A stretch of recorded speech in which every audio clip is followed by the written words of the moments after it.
Bonjour à tous, voici ce qui se passe dans le milieu chrétien de la République démocratique du Congo. Pour commencer, je vous présente un très grand monsieur qu'on appelle Moïse Mbiye, qui à la base est un chantre de l'Éternel, donc il chante pour Dieu. Avec le temps, il est devenu pasteur parce que son père était pasteur avant et maintenant c'est lui qui l'a remplacé, mais il continue quand même à chanter. Il y a 3 ans, il a sorti une chanson qui s'appelle Ye Oyo.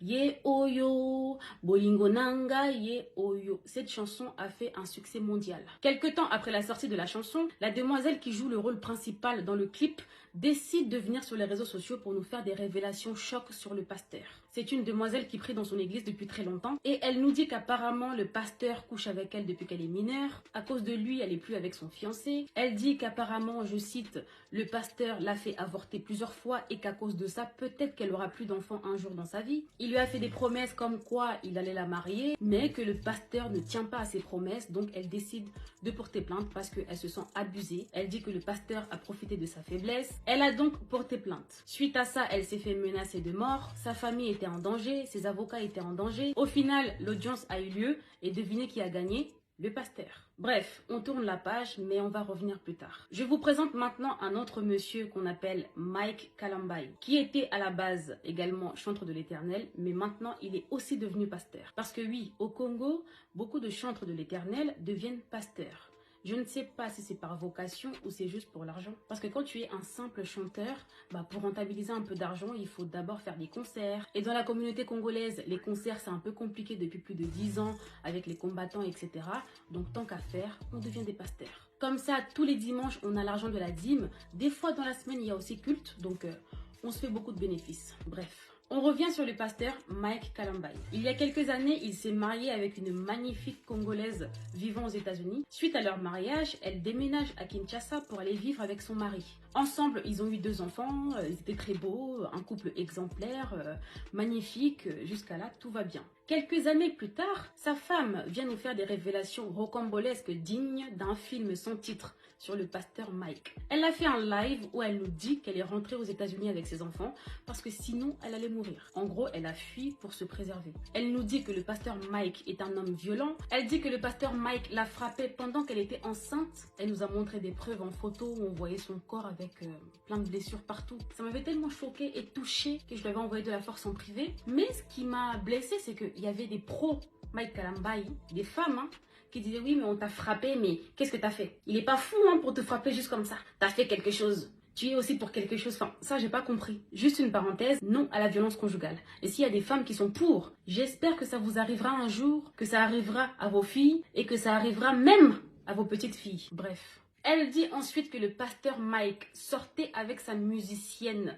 qu'il ramenait chez elle sans scrupule. Il draguait ses cousines à elle. Bref, elle en a vu des vertes et des pas mûres. Donc elle a décidé de fuir. Et elle a donc demandé le divorce. Quelques temps plus tard, elle a décidé de refaire sa vie, sauf qu'il n'y a pas longtemps, il y a une vidéo sextape d'elle qui a fait le buzz sur les réseaux. Les pros Mike Kalambai, les frères et les sœurs en Christ étaient contents. Ils ont dit que c'est bien fait pour elle. Elle a voulu salir la réputation, l'image de l'homme de Dieu 3 fois saint, de leur pasteur. Maintenant, c'est son karma qui est là. Quelques temps après la sortie de sa sextape, c'est maintenant son ex, l'homme de Dieu, pasteur Mike, qui est dans la sauce. Écoutez l'histoire. Il y a quelques jours, notre très cher pasteur Mike a fait un malaise. On voit circuler une vidéo sur les réseaux où il est allongé, il est pas bien, il y a l'ambulance, etc. Donc tout le monde panique, on se demande ce qui se passe. Et on a la réponse quelques heures plus tard. L'histoire c'est quoi? Il y a une femme qui s'appelle Zawadi. Zawadi vit en Australie, elle est mariée, 25 ans et 4 enfants. Cette femme est aussi chantre de l'Éternel. En accord avec son mari, elle décide d'aller à Kinshasa pour faire un feat avec le pasteur Mike. Sur place, elle dépense plus de 10 000 € parce qu'elle est restée à Kinshasa plus longtemps que prévu. Tout ça pour attendre l'arrivée du pasteur Mike qui en ce moment-là était aux États-Unis parce qu'il est l'ambassadeur de l'émission Madjabou Gospel.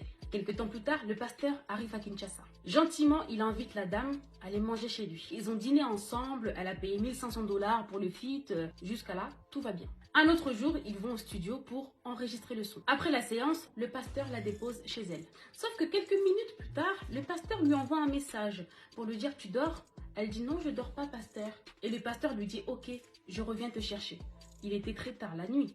Et voilà là où les problèmes commencent. Il la récupère et pendant qu'il roule, notre pasteur demande à notre jeune femme de 25 ans qui était venue à la base pour un feat de lui faire une fellation. Elle dit qu'au début, elle n'a pas compris, ça l'a un peu étonnée. Mais finalement, elle l'a fait. Le pasteur roule, direction chez lui. Arrivé chez lui, qu'est-ce qu'ils font? Je vous laisse répondre. Ils font l'amour. Après, c'était devenu une habitude. Ils font la première fois, la deuxième fois. Elle précise que le pasteur savait qu'elle était mariée. Et la troisième fois, pendant l'acte, le pasteur lui dit qu'il a envie de faire par derrière. Sauf que elle n'a jamais fait par derrière. Donc elle a dit non, un non catégorique. Elle continue à dire non, non, je ne veux pas. Le pasteur dit oui, oui, s'il te plaît. Elle dit non, pasteur. Et le pasteur lui dit, t'auras pas mal, t'inquiète, je vais mettre un peu de vaseline. Elle continue à dire non, mais le pasteur fait quand même, brutalement. Et à la fin de l'acte, elle s'est retrouvée avec une déchirure. Il y avait du sang. Après l'acte, le pasteur était KO, donc il dormait. Elle s'est dit, bon, maintenant j'ai une déchirure. Au cas où il m'arrive un problème de santé, au moins j'aurai une preuve. Donc elle a filmé la chambre du pasteur, elle a filmé le pasteur en train de dormir, comme ça c'est une preuve au cas où il y a un problème. Tout ce que je vous dis, elle l'a elle-même expliqué dans un live sur Instagram. Après son séjour à Kinshasa, elle décide de rentrer chez elle en Australie. La vérité éclate sur la toile, son mari est au courant de tout. Ils décident de mettre un terme à leur mariage. Donc actuellement, elle est divorcée à cause de tout ce qui s'est passé avec le pasteur Mike. Et juste un petit détail, pendant qu'elle était à Kinshasa, elle a fait des vidéos avec un chantre de l'Éternel, un homme de Dieu qui s'appelle Michel Bakenda. Et apparemment, elle a aussi fait des bails avec Michel Bakenda. Michel Bakenda lui-même, il a aussi fait un scandale il n'y a pas longtemps. Il y a une vidéo de lui qui a circulé il n'y a pas longtemps sur les réseaux où on voyait son sexe. En fait, il draguait une fille sur FaceTime, donc il lui montrait son sexe. Et la fille a décidé de tout filmer, elle a balancé sur les réseaux. Donc, on a vu le sexe de notre chantre de l'Éternel. À part ça, il y a un autre pasteur qui est aussi prophète au nom de Joël Francis Tatou qui fait parler de lui actuellement. Il y a un vocal WhatsApp qui a fuité où on entend notre prophète parler à un homme qu'il appelle chéri, en lui disant « Depuis que je suis là, tu ne veux pas me voir. Si tu ne veux pas de moi, dis-moi. Je dois aller prêcher, mais j'arrive pas parce que tu me manques ou je sais pas quoi. » Je précise que le prophète était marié. Il est maintenant divorcé et on apprend qu'en vérité, il est homosexuel. Toujours en parlant de notre prophète, le dimanche à l'église, il a fait une prophétie de ouf. Il a dit qu'il y avait un jeune homme qui était là, qui était sorcier. Le jeune homme en question, il a confirmé et affirmé tout ce que le prophète disait. Donc l'église était en extase, tout le monde était là. Wow, notre prophète, il est trop fort, c'est l'homme de Dieu. Sauf que le lendemain, le jeune homme en question a fait une vidéo pour dire que tout ça était faux. Il dit qu'il a été contacté par le prophète et son staff pour mentir. Tout ça pour 1500 francs congolais qu'il n'a même pas reçu finalement. À part ça, il y a un autre pasteur qu'on appelle Pasteur Mukuna. Il y a un an, une vidéo de lui en train de coucher avec une femme dans une voiture est sortie sur les réseaux. Il dit que c'est pas lui et que c'est juste des gens qui veulent le déstabiliser qui ont fait ce montage. Sauf que il y a une demoiselle qui vient nous faire des révélations choc en disant que dans cette vidéo, c'est bel et bien lui et c'est avec elle qu'il est en train de coucher. Elle aussi décide de porter plainte contre le pasteur parce qu'elle dit qu'apparemment le pasteur l'aurait violée plusieurs fois dans son bureau et qu'il a profité de sa faiblesse parce qu'elle venait de perdre son mari, que le pasteur connaissait très bien d'ailleurs. Donc elle a porté plainte. L'audience a bel et bien eu lieu et devinez qui a gagné? Le pasteur.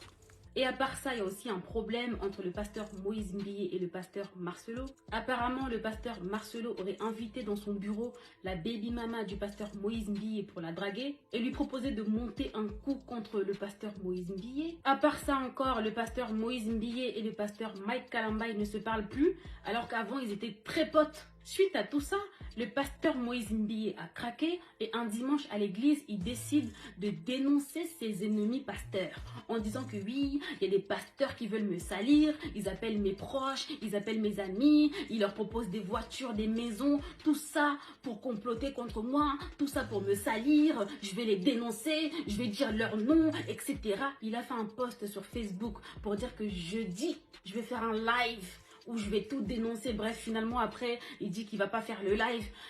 Bref, je suis fatiguée. Voilà un peu les histoires qui se passent actuellement dans le milieu pastoral congolais. Bon, les amis, cette vidéo est assez longue. J'ai commencé avec du soleil, là, il n'y a plus de soleil. Donc, je m'arrête là pour aujourd'hui. Je reviendrai avec une autre vidéo pour vous dire pourquoi j'ai décidé de faire cette vidéo et vous donner mon point de vue par rapport à tout ce que je viens de vous dire. Sur ce, portez-vous bien et faites attention à vous. Bye oh.